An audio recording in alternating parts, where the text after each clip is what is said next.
রাধে রাধে। ভগবান শ্রীকৃষ্ণ আর রাধারানী এই স্থানেই আসতেন।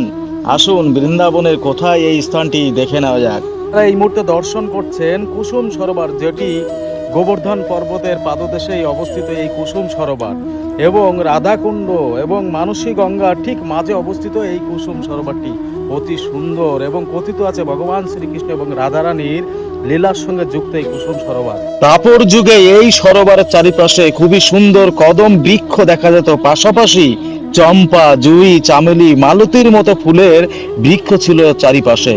ফুল নিতে আসতেন রাধারানী, সঙ্গে রাধারানীর পেছনে পেছনে ভগবান শ্রীকৃষ্ণ আসতেন। আর এই স্থানেই ভগবান শ্রীকৃষ্ণ রাধারানীর শৃঙ্গারও করেছিলেন, যার জন্য ভগবান শ্রীকৃষ্ণ এখানে এই সুন্দর কুণ্ড নির্মাণ করেন।